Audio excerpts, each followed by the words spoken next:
to my 5th lecture in this series of 7 lectures on direct and indirect narration. अब तक के lectures में हमने ये सीखा था कि किस तरह से असर्टिव सेंटेंसेस को, इंटरोगेटिव सेंटेंसेस को और इंपेरेटिव सेंटेंसेस को आप डायरेक्ट से इनडायरेक्ट में बदलते हैं। आज के लेक्चर्स में हम सीखने वाले हैं कि एक्सक्लेमेटरी सेंटेंसेस को इनडायरेक्ट में कैसे बदला जाएगा। सबसे पहले हम जानेंगे कि एक्सक्लेमेटरी सेंटेंसेस क्या होते हैं। ऐसे सेंटेंस जिनके द्वारा हृदय की तीव्र भावनाएं जैसे अत्यधिक दुख, अत्यधिक प्रसन्नता, अत्यधिक आश्चर्य, अफसोस, संताप या धिक्कार आदि का भाव होता है। ऐसे सेंटेंसेस में विस्मय बोधक चिन्ह, जिसे हम साइन ऑफ एक्सक्लेमेशन कहते हैं, वो जरूर लगे होते हैं तथा ऐसे सेंटेंसेस में इन स्ट्रॉन्ग फीलिंग्स को जाहिर करने के लिए, इन हृदय की तीव्र भावनाओं को जाहिर करने के लिए ऐसे शब्दों का इस्तेमाल किया जाता है जो शब्द इन भावनाओं को प्रदर्शित करने के लिए ऐसे वाक्यों में कुछ विशेष शब्दों का इस्तेमाल किया जाता है और उन शब्दों को हम इंटरजंक्शंस कहते हैं। ये इंटरजंक्शंस देखिए क्या होते हैं।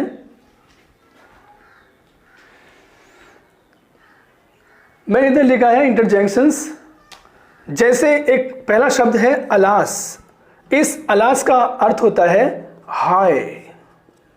हाय यानी ये दुख का भाव प्रकट कर रहा है। हाय, आह, अरे, ओह।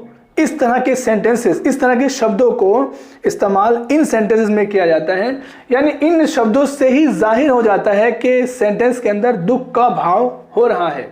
दूसरा है आह। ये भी सेंटेंस आह, यानी इस आह को कहने के दो तरीके हैं। एक है आह यानी दर्द हो रहा है और एक आह यानी प्रसन्नता का भाव है। इन चीज़ों को, इन शब्दों को देख करके ही हमें देखना पड़ेगा, एहसास करना पड़ेगा, एक विचार करना पड़ेगा कि सेंटेंस के अंदर दुख का भाव है या प्रसन्नता का भाव है। वैसे ही सेंटेंसेस को आगे बढ़ाएंगे। नेक्स्ट आता है, एक शब्द आता है हमारा हुर्रे।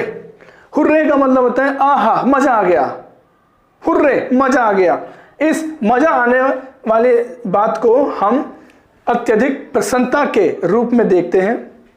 नेक्स्ट है हा हा हा। यदि हा आ जाए, हा यानी बहुत आश्चर्य, अफसोस के साथ किया जा रहा है, और अगर कहा जाए हा हा हा, इसका मतलब है कि कोई मनोरंजन की बात है, कोई सुख की घड़ी है। सुख की घड़ी है तो उसको जाहिर करने के लिए अलग तरीके से हम आगे चीज़ों को सीखेंगे। आगे है oh God, oh God, oh my God, good heavens. इस तरह के शब्दों का इस्तेमाल किया जाएगा। एक आश्चर्य, एक बेहद स्ट्रॉन्ग फीलिंग को दर्शाने के लिए ऐसे शब्दों का इस्तेमाल किया जाता है। इन शब्दों को हम इंटरजंक्शंस कहते हैं। यानी एक्सक्लेमेटरी सेंटेंसेस में इस तरह के शब्द भी आएंगे। दूसरा सबसे आसान पहचान है इन सेंटेंसेस की, और वो ये है कि इन सेंटेंसेस के अंदर एक्सक्लेमेटरी मार्क यानी विस्मय बोधक चिन्ह लगा होता है, और वो चिन्ह होता है एक डंडा और एक बिंदु। यानी इन सेंटेंसेस के अंदर या तो इन इंटरजंक्शंस के बाद में, या कभी कभी ऐसा भी हो सकता है कि ये इंटरजंक्शंस बिल्कुल इस्तेमाल ना हो सेंटेंस के अंदर। ऐसे सेंटेंसेस में भी लास्ट में एक्सक्लेमेटरी मार्क जरूर होगा। वे सेंटेंस कैसे हैं? वे सेंटेंस हमारे होंगे जो हाउ या व्हाट से शुरू होंगे। देखिए वे सेंटेंस कैसे होंगे।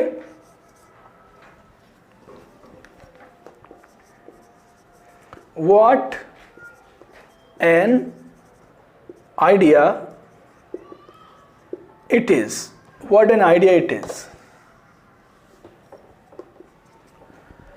What an idea it is. यानी जिन सेंटेंसेस के अंदर इंटरजंक्शंस नहीं होंगे, जिन सेंटेंसेस के अंदर ऐसे शब्दों का इस्तेमाल नहीं होगा जो हृदय की भावनाओं को जाहिर करने वाले शब्द, जिनको हम इंटरजेक्शन कहते हैं, ऐसे सेंटेंसेस के अंदर वे सेंटेंस हमारे व्हाट या हाउ से जरूर शुरू होंगे और इनके लास्ट में ये एक्सक्लेमेटरी मार्क जरूर होगा। जो सेंटेंस हमारे व्हाट या हाउ से शुरू होंगे वो भी सेंटेंस हमारे 2 या 3 प्रकार से हो सकते हैं। जैसे सेंटेंस है what an idea it is. कभी कभी ऐसा भी हो सकता है कि सेंटेंस के अंदर सब्जेक्ट और हेल्पिंग वर्ब ना हो, केवल कुछ 2-4 शब्दों से ही अपनी बात को कहने वाला सुनने वाले को एहसास दिला रहा है, यानी ये सेंटेंस हमारा कुछ इस तरह से भी आ सकता है व्हाट एन आइडिया। केवल इतना सेंटेंस व्हाट एन आइडिया। देखिए सेंटेंस के अंदर कोई भी सब्जेक्ट नहीं है, व्हाट एन आइडिया। इस व्हाट एन आइडिया का मतलब है कि what an idea it is. ये सेंटेंस हमारा हाउ से भी शुरू हो सकता है, जैसे how beautiful the rain is. देखिए how beautiful the rain is, यानी बारिश कितनी खूबसूरत है। लास्ट में सहायक क्रिया इज है, उससे पहले सब्जेक्ट भी है रेन, यानी इन सेंटेंसेस के अर्थ में, इन सेंटेंसेस के अंत में सहायक क्रिया होती है। व्हाट या हाउ अगर हम कंक्लूड करें, व्हाट या हाउ से शुरू होने वाले सेंटेंसेस के अंत में विस्मय बोधक चिन्ह जरूर लगा होता है। एक और बात मीन्स जो विस्मय बोधक वाक्य, जो एक्सक्लेमेटरी सेंटेंस व्हाट या हाउ से शुरू होते हैं, उन वाक्यों में सब्जेक्ट हमेशा सेंटेंस के बाद में लगा होता है, सहायक क्रिया बिल्कुल लास्ट में लगी होती है और उसके बाद एक्सक्लेमेटरी मार्क होता है। यानी इन सेंटेंसेस को जब हम इनडायरेक्ट में बदलते हैं तो 2 ही जगह यहां भी परिवर्तन करते हैं, जिस तरह से पिछले सेंटेंसेस में करते थे। कहां रिपोर्टिंग वर्ब के सेड या सेड टू को बदलना है और कंजंक्शन इसमें दैट का इस्तेमाल करना है। रिपोर्टिंग वर्ब के सेड या सेड टू को बदलना है भाव के अनुसार। अत्यधिक दुख का भाव है तो एक्सक्लेम्ड विद सोरो, अत्यधिक प्रसन्नता का भाव है तो एक्सक्लेम्ड विद जॉय या डिलाइट। केवल आश्चर्य का यदि भाव है तो एक्सक्लेम्ड विद सरप्राइज। यानी मैं कुछ सेंटेंसेस लिख रहा हूं, जैसे जैसे आगे बढ़ेंगे हम, जो जो भाव हमारे सामने वो आएंगे, वैसे वैसे भावों के अनुसार हम एक्सक्लेम्ड विद के बाद हम उस भाव से संबंधित शब्द का इस्तेमाल करेंगे।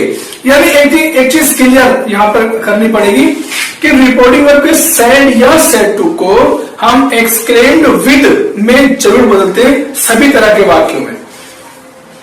सेंटेंस है हमारा, मान लीजिए सेंटेंस के अंदर कोई हृदय की तीव्र भावना यानी दुख की भावना यदि आ जाए, यानी रिपोर्टेड स्पीच के वाक्य में यदि अत्यधिक दुख की भावना है तो रिपोर्टिंग वर्ब के सेड या सेड टू को हम एक्सक्लेम्ड विद सोरो में बदलते हैं। ऐसे सेंटेंस को कैसे पहचानेंगे कि यह अत्यधिक दुख का भाव है? देखिए ऐसे सेंटेंसेस के अंदर कुछ ऐसे इंटरजेक्शंस होंगे, यानी या तो अलास होगा या आह होगा या आह मी होगा या ओ डियर, इस तरह के शब्द, ये इंटरजेक्शन मैंने अभी बताया था। इस तरह के शब्द यदि रिपोर्टेड स्पीच के वाक्य में आते हैं तो सेंटेंस के अंदर अत्यधिक दुख का भाव है। अत्यधिक दुख के भाव होने पर हम रिपोर्टिंग वर्ब के सैड को, देखिए रिपोर्टिंग वर्ब के सैड को हम एक्सक्लेम्ड विद में बदलते हैं और उसके बाद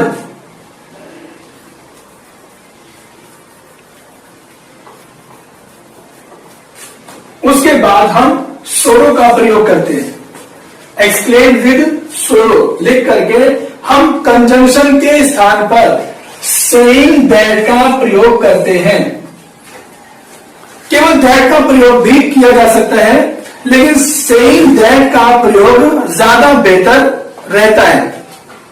सेंटेंस हमारा कुछ ऐसे बनेगा, यदि रिपोर्टिंग के सेट को हम बदलेंगे एक्सक्लेम्ड विद सोरो में और कंजंक्शन की जगह हम सेइंग दैट का प्रयोग करके हम इन इंटरजंक्शंस को यानी इन विस्मय बोधक शब्दों को सेंटेंस के अंदर से हटा देंगे और सेंटेंस को असर्टिव सेंटेंस के रूप में बनाएंगे। आइए देखते हैं कैसे।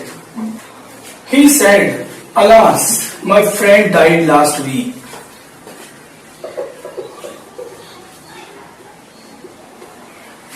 My friend died last week. देखिए इस सेंटेंस, इस वर्ड से पहचानेंगे कि सेंटेंस हमारा एक्सक्लेमेटरी सेंटेंस है। इसमें अलास का प्रयोग है और सेंटेंस के अंदर लास्ट में, सेंटेंस के अंदर एक्सक्लेमेटरी मार्क आ रहा है, यानी एक्सक्लेमेटरी मार्क हमें बताएगा कि ये एक्सक्लेमेटरी सेंटेंस है और अलास आमी वगैरह शब्द बताएंगे कि ये हमारे सेंटेंस के अंदर दुख का भाव है। जब सेंटेंस के अंदर, जब रिपोर्टेड स्पीच के सेंटेंस के अंदर दुख का भाव प्रकट करने वाले सेंटेंस आते हैं तो हम ऐसे सेंटेंसेस को रिपोर्टिंग वर्ब के सैड या सैड टू दोनों को, सैड को भी और सैड टू दोनों को हमें एक्सक्लेम्ड विद सोरो में बदलना चाहिए। यानी सेंटेंस बनेगा कुछ इस तरह से,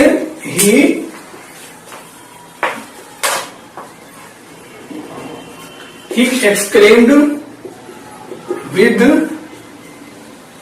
सोरो। देखिए सैड की जगह मैंने बताया है एक्सक्लेम्ड विद सोरो। एक्सक्लेम का मतलब होता है आश्चर्य करना और विद सोरो का मतलब हो गया दुख के साथ, यानी उसने बहुत ही दर्द के साथ, दुख के साथ आश्चर्य किया। अब पता है मैंने कि रिपोर्टिंग वर्ब के सेड टू को बदल करके एक्सक्लेम विद सोरो में कोमा और इन्वर्टेड कोमास की जगह हम सेइंग दैट का प्रयोग करते हैं। हम इसमें केवल दैट का प्रयोग भी कर सकते हैं, लेकिन सेइंग दैट का प्रयोग ज्यादा बेहतर तरीके से इस्तेमाल में आता है। सेंटेंस कुछ हमारा इस तरह से होगा, ही एक्सक्लेम विद सोरो, सेइंग दैट लगा करके, और ये जो इंटरजंक्शन आया है इसे हम हटा देंगे। सेंटेंस को बाकी पुराने नियमों के अनुसार अभी तक जितने भी जैसे एसर्टिव सेंटेंस बनाने के रूल थे, या अभी तक जो भी रूल्स हमने पढ़े थे जिसमें प्रोनाउन का परिवर्तन था, जिसमें टेंस का परिवर्तन था, ये सारी चीजें पहले की तरह इसमें भी अप्लाई करेंगे। यानी सेंटेंस में आया है माई और माई बना है फर्स्ट पर्सन आई से, और फर्स्ट पर्सन चेंज होता है सब्जेक्ट के अनुसार, हमें ही के अनुसार माई को बदलना है। तो ये हो जाएगा हिज फ्रेंड। देखिए डाइड है, डाइड पास्ट इंडेफिनिट टेंस है, पास्ट इंडेफिनिट बदल जाएगा पास्ट परफेक्ट में, तो हैड डाइड का इस्तेमाल करेंगे। हैड पिछली चीज है हमने वही अप्लाई कर रहे हैं। और लास्ट को देखिए इसमें वर्ड्स एक्सप्रेसिंग नियरनेस, जो पुराना रूल है वो अभी तक चलता रहेगा। लास्ट को हम बदलते थे द प्रीवियस में, तो लास्ट वीक को बदल देंगे हम द प्रीवियस वीक में।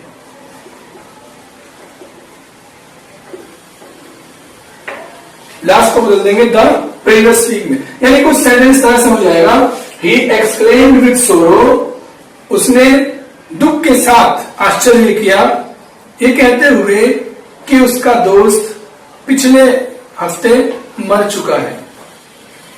सेइंग दैट मैंने यहां पर इसलिए लगाया है, ज्यादातर किताबों में ये आपको नहीं मिलेगा।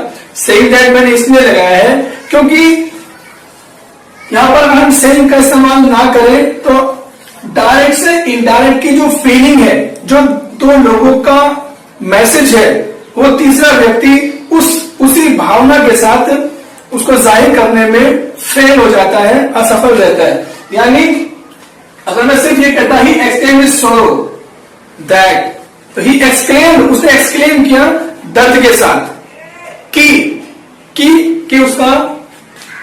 उसका फ्रेंड पिछले हफ्ते मर चुका है। इसमें बेहतर होता है कि सेइंग का इस्तेमाल किया जाए, यानी उसने आश्चर्य किया दर्द के साथ, ये कहते हुए कि उसका दोस्त गुजर गया है। अब इसमें एक चीज और है, इन एक्सक्लेमेटरी सेंटेंसेस को बनाने के लिए एक और बहुत ही इंपॉर्टेंट बात मैं बताने जा रहा हूं। ज्यादातर बुक्स में आपने देखा होगा एक्सक्लेमेटरी सेंटेंसेस में केवल रिपोर्टिंग में सैड आ जाता है, कोई ऑब्जेक्ट उसमें नहीं होता है।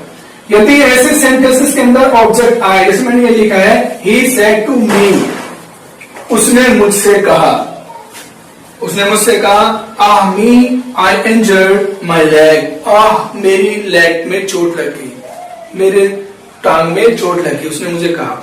तो मैं जब इन दोनों की बातों को अपने लफ्जों में बयान करूंगा तो मैं इस तरह से कहूंगा, उसने मेरे सामने दुख जाहिर किया, उसने मेरे सामने दुख जाहिर किया, दुख प्रदर्शित किया, यह कहते हुए कि उसकी टांग में चोट लगी।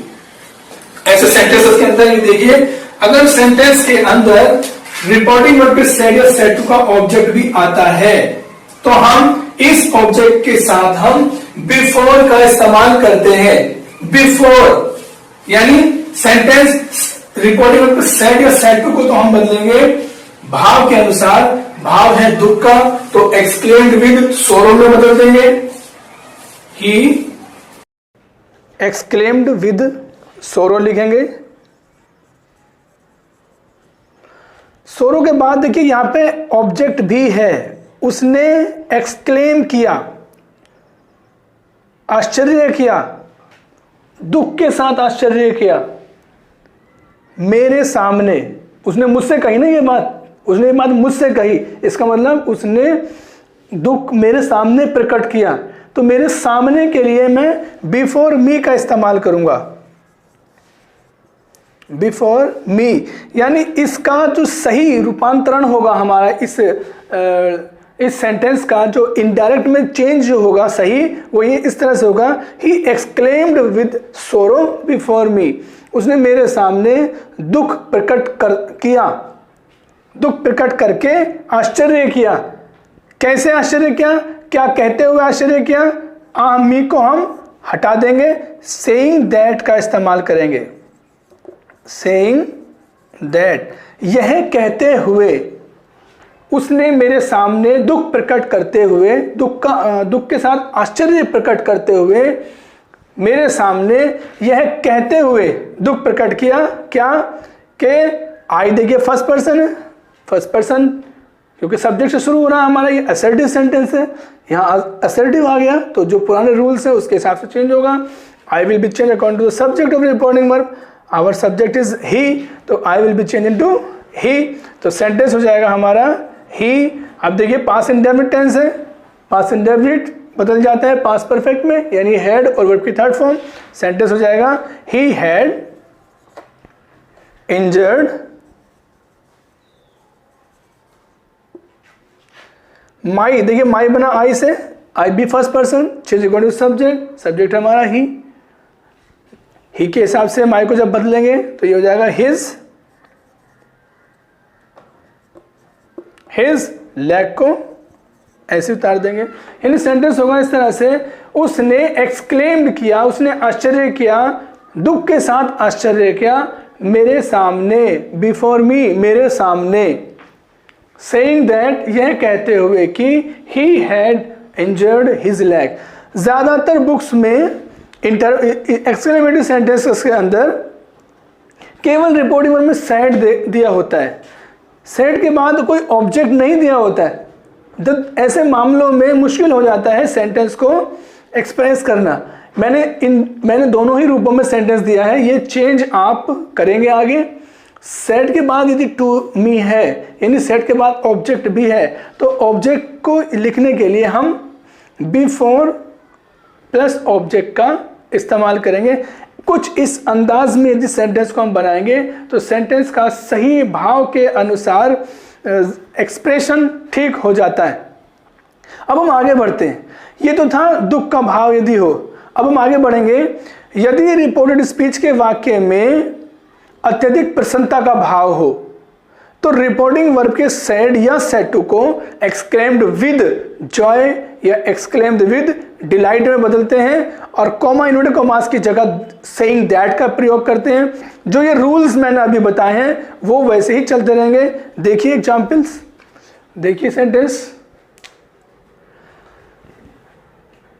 रिपोर्टेड स्पीच के वाक्यों में हुर्रे, आहा, हा हा हा, मजा आ गया, ये मजा आ गया वाले इंटरजेक्शन से, इनसे जाहिर होगा कि अत्यधिक प्रसन्नता का भाव है।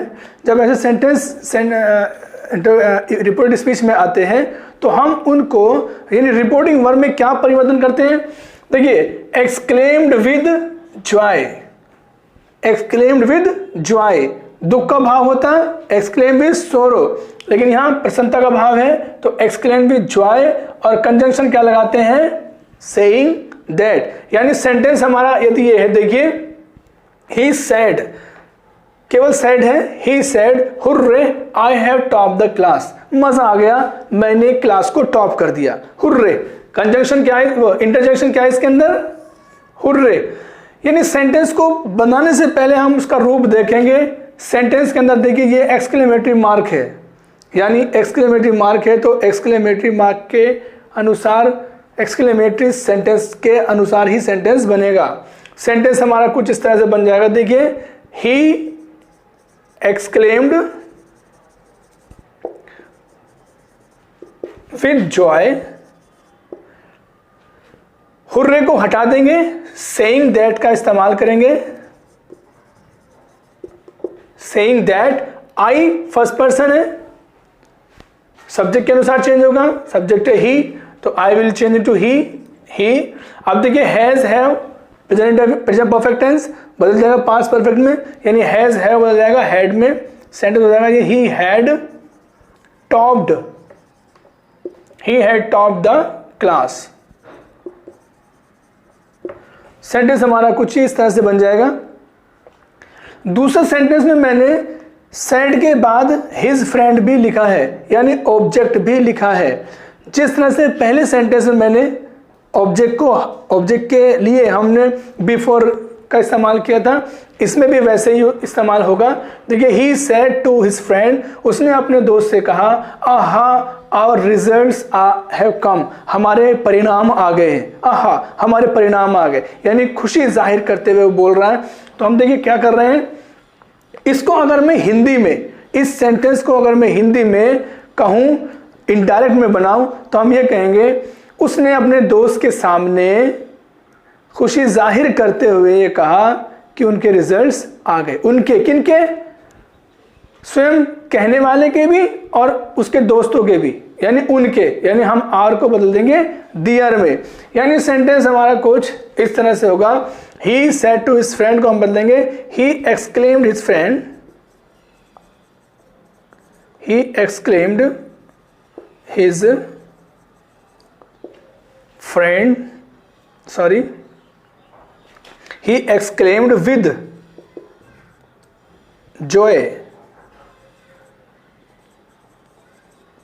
before his friend।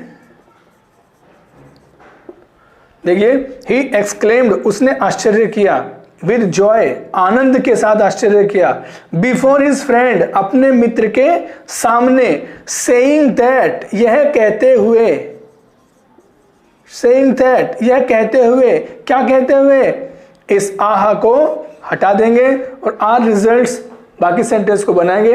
आर किसके रिजल्ट्स, फर्स्ट पर्सन है, बहुवचन, जब फर्स्ट पर्सन बदलेगा सब्जेक्ट के अनुसार से, यानी ही एक वचन है, हम थर्ड पर्सन, ही थर्ड पर्सन भी है, तो थर्ड पर्सन का बहुवचन होता है दे, यानी हम आर को बदलेंगे दे के अनुसार, यानी आर बदल जाएगा दियर, दियर रिजल्ट्स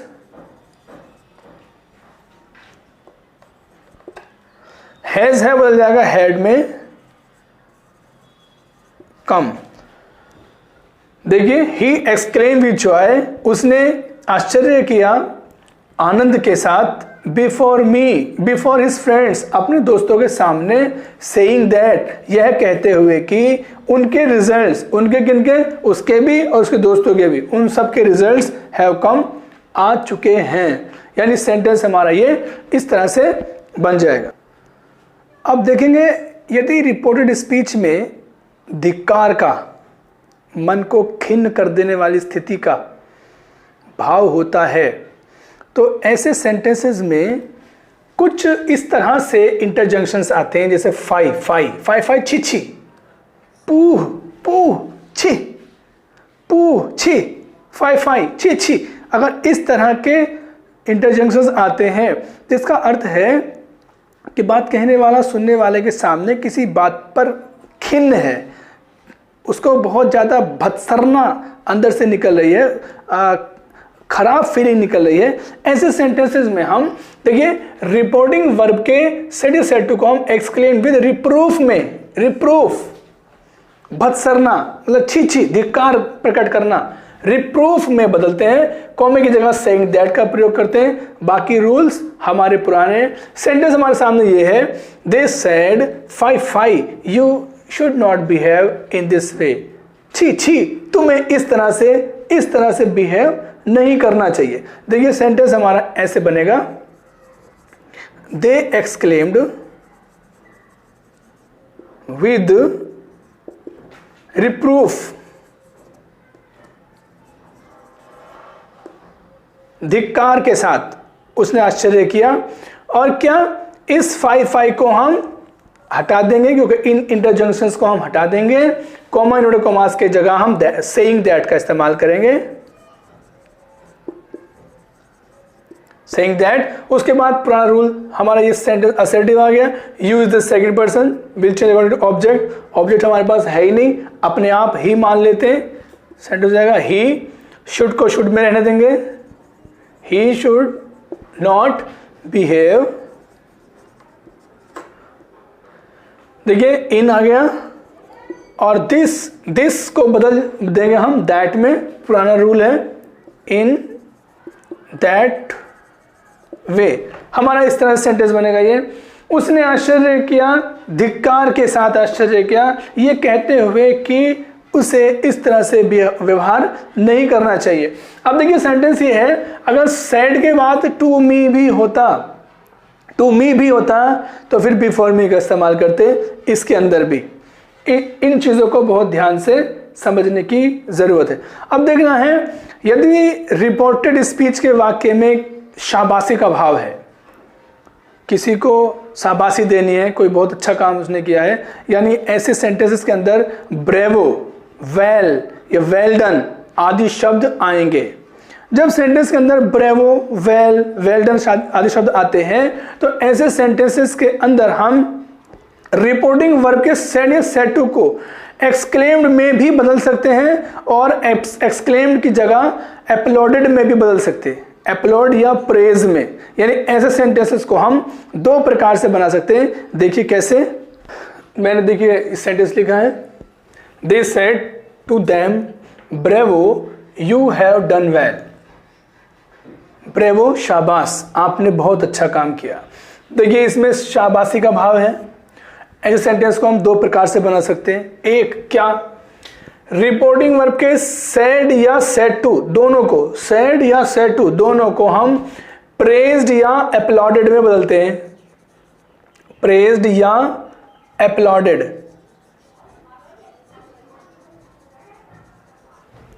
प्रेज्ड या एप्लॉडेड में बदलते हैं। इसमें बिफोर का इस्तेमाल नहीं करते, कोमे को हटा करके हम सेइंग दैट का इस्तेमाल करते हैं, और बाकी सेंटेंस के रूल पुराने हैं। सेंटेंस हमारा कुछ इस तरह से होगा, देखिए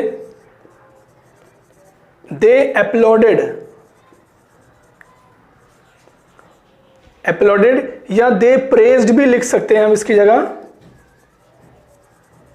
दे प्रेज्ड दैम, दे प्रेज दैम, कॉमा को हटा करके सेइंग दैट, सेइंग दैट, और बाकी सेंटेंस हमारा असर्टिव हो गया। You is the second person will be change according to object, object है हमारा दे, तो दे के हिसाब से हमारा आ जाएगा, दैम के हिसाब से आ जाएगा दे, यानी यू बदल जाएगा दे में। दे uploaded them saying that they, has have will be changed into had, हो जाएगा they had done well। कुछ इस तरह से हमारा सेंटेंस होगा।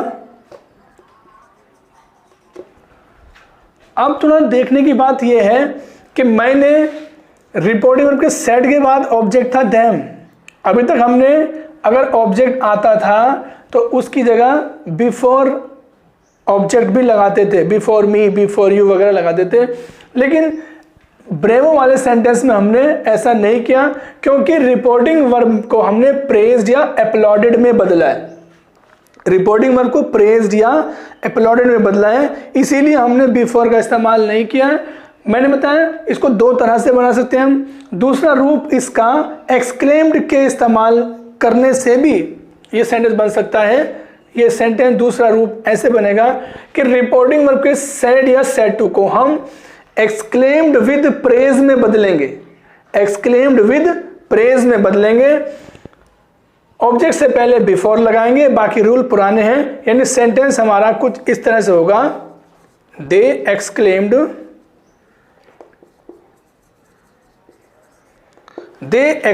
विद प्रेज,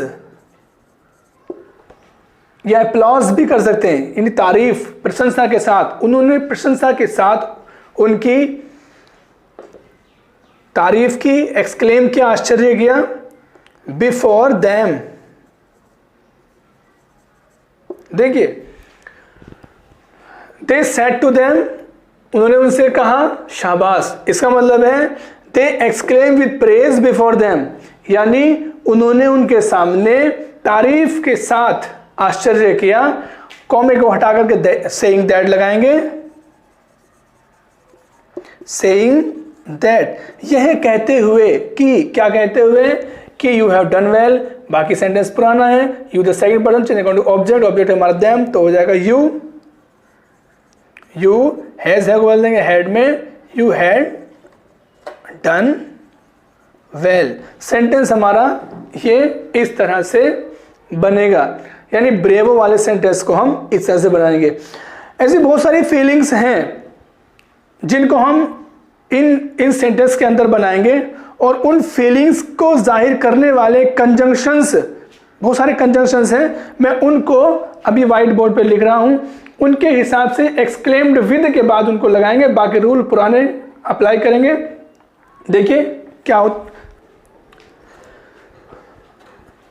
ये नहीं बदला हमने अभी। यू यहाँ पे ये पुराना प्रोनाउन है, चेंजिंग पुरानी चलेगी। यू सेकंड पर्सन ऑब्जेक्ट के साथ चेंज होगा, ऑब्जेक्ट हमारा दे, तो यू को बदल देंगे हम दे में। इसको सही करना, यानी सेंटेंस हो जाएगा दे हैड डन वेल, कुछ इस तरह से। देखिए मैंने कुछ इंटरजंक्शन इधर लिखे हैं जिनके अनुसार हमें रिपोर्टिंग वर्ब को बदलना पड़ेगा। यानी पहला सेंटेंस, पहला वर्ड है गुड हेवंस, या ओ हेवंस, या ओ गॉड, कुछ इस तरह के इंटरजेक्शंस आएंगे। ये इंटरजेक्शंस बताते हैं आतंक या भय का भाव है, ओ गॉड। तो ऐसे सेंटेंस में, ऐसे वर्ड सेंटेंस में आने के बाद हम रिपोर्टिंग वर्ब के सेड या सेड टू को एक्सक्लेम्ड विद हॉरर में बदलेंगे, एक्सक्लेम्ड विद हॉरर, और सेइंग दैट का प्रयोग करके बाकी सेंटेंस को आगे बढ़ाएंगे, बाकी पुराने रूल्स को फॉलो करते हुए। उसके बाद आता है, देखिए by God, by heavens, by God, कोई कसम खाता है बाय गॉड मैं इस काम को ऐसे कर दूंगा, बाय गॉड। तो बाय गॉड का मतलब है कसम खाया जा रहा, कसम खाई जा रही है। जब वाक्य में कसम खाने का भाव होता है तो कुछ इस तरह के इंटरजेक्शंस का इस्तेमाल कहने वाला करता है। और ऐसे सेंटेंस को जब इंडायरेक्ट बनाते हैं तो हम एक्सक्लेम विद ओथ का इस्तेमाल करते हैं, OATH, ओथ, ओथ मीन्स कसम, शपथ। उसके बाद देखिए माई गुडनेस या गुड ग्रेसियस, माई गुडनेस या गुड ग्रेसियस, ये शब्द ऐसे होते हैं जिनसे आश्चर्य का भाव प्रकट होता है। ऐसे सेंटेंसेस के अंदर हम एक्सक्लेम्ड विद सरप्राइज का प्रयोग करके, सेइंग दैट का प्रयोग करके सेंटेंस को आगे बढ़ाते हैं। नेक्स्ट है फॉर गुडनेस सेक, सच्चाई की खातिर, फॉर गॉड सेक, ईश्वर की खातिर। कन्फाउंड यू, पागल हो गए हो तुम, दिमाग खराब हो गया तुम्हारा, इस तरह के भाव में ऐसे इंटरजेक्शन का इस्तेमाल किया जाता है। ऐसे सेंटेंसेस से क्रोध, एंगर यानी गुस्सा जाहिर होता है। इस तरह के इंटरजेक्शंस आने पर सेंटेंस को एक्सक्लेम्ड विद एंगर का इस्तेमाल करके, सेइंग दैट कंजंक्शन के रूप में यूज करके और सेंटेंस को आगे बढ़ाते हैं। ऐसे बहुत सारे इंटरजेक्शंस हैं जो सेंटेंस के अंदर अलग अलग फीलिंग्स को जाहिर करेंगे और उन इंटरजेक्शंस को ध्यान में रखते ही सेंटेंस को आगे हम बढ़ाते हैं एक्सक्लेमेटिव सेंटेंसेस में। अब हम एक्सक्लेमेटिव सेंटेंसेस, ऐसे एक्सक्लेमेटिव सेंटेंसेस के बारे में पढ़ेंगे जिनमें केवल आश्चर्य का भाव होगा। ऐसे सेंटेंस के अंदर ज़रूरी नहीं है कि ये इंटरजंक्शंस का इस्तेमाल हो। ऐसे सेंटेंसेस केवल व्हाट या हाउ से शुरू होते हैं, और व्हाट या हाउ से शुरू होने वाले सेंटेंसेस को जब हम इनडायरेक्ट में बदलते हैं तो सबसे पहले उन सेंटेंसेस को हम असर्टिव सेंटेंस में बदलते हैं। यानी असर्टिव सेंटेंस पहले सब्जेक्ट से सेंटेंस शुरू करते हैं और लास्ट में लगाते हैं फुल स्टॉप। हाउ या व्हाट से सेंटेंस शुरू होने वाले सेंटेंस हमारे कुछ देखिए इस तरह से होते हैं। How beautiful the rain is. सबसे पहले हम इनको असर्टिव में बदलने की कोशिश करते हैं, असर्टिव में बदलना सीखते हैं। कैसे? देखिए इनमें सबसे इंपॉर्टेंट बात है कि ये सेंटेंस या तो हाउ से शुरू होगा या व्हाट से शुरू होगा, और इनमें सबसे लास्ट में सहायक क्रिया होगी, जैसे इज है, और सहायक क्रिया के तुरंत पहले हमारा सब्जेक्ट होगा। यानी सेंटेंस के अंदर हमें इतना लेना होता है। फिर से रिकैप करता हूं मैं, ये सेंटेंस या तो व्हाट या हाउ से शुरू होंगे, लास्ट में इनके एक्सक्लेमेटरी मार्क जरूर होगा, ये बात ध्यान रखेंगे। अगर क्वेश्चन मार्क आ रहा है तो इसका मतलब इंटरोगेटिव सेंटेंस है, लेकिन ये सेंटेंस हमारे हाउ या व्हाट से शुरू होने वाले हैं। हाउ या व्हाट से शुरू होने वाले सेंटेंस के अंत में यदि एक्सक्लेमेटरी मार्क होता है, इसका मतलब वे एक्सक्लेमेटरी सेंटेंस होते हैं। ये सेंटेंस ऐसे होते हैं कि इनके अंत में सहायक क्रिया होती है। इंटरोगेटिव सेंटेंस के शुरू में ही होती है, इनके बाद ही होती है, लेकिन एक्सक्लेमेटरी सेंटेंस के अंत में सहायक क्रिया होती है और उससे पहले हमारा इसका सब्जेक्ट होता है। तो सबसे पहले हम ऐसे सेंटेंसेस को असर्टिव में बदलेंगे। बदलने के लिए क्या करेंगे? हम व्हाट या हाउ को हम हटा देंगे और सेंटेंस के पीछे जाएंगे, उसकी सहायक क्रिया देखेंगे। सहायक क्रिया से पहले हम उसको सब्जेक्ट निकाल के लाएंगे, द रेन, इसमें सब्जेक्ट द रेन। सेंटेंस को हम यहां से शुरू करेंगे, यानी सब्जेक्ट से आखिर तक सेंटेंस को हम शुरू में लिखेंगे इस तरह से, द रेन इज। अब हम इस सेंटेंस के अंदर ये बात ध्यान रखेंगे, इस सेंटेंस में एक और शब्द बचा है, ब्यूटीफुल। ब्यूटीफुल का मतलब होता है सुंदर, और सुंदर अपने आप में एक एडजेक्टिव है। और यदि वाक्य में एडजेक्टिव होता है, ये बात ध्यान रखेंगे, यदि ऐसे सेंटेंसेस के अंदर एडजेक्टिव का प्रयोग है तो उससे पहले हम वेरी का प्रयोग करेंगे। यदि ऐसे सेंटेंस के अंदर एडजेक्टिव है तो उससे पहले वेरी का प्रयोग करेंगे। और यदि केवल नाउन का प्रयोग है, एडजेक्टिव नहीं है, यानी सेंटेंस केवल क्या का जवाब दे रहा है, यदि क्या का जवाब दे रहा है तो केवल नाउन होता है, और नाउन अगर केवल है तो उससे पहले ग्रेट का इस्तेमाल करेंगे। इस चीज़ को हम लेक्चर 8 में काफ़ी एक्सटेंसिवली पढ़ेंगे, तो आप मेरा नेक्स्ट लेक्चर 8 ज़रूर देखें। Thank you.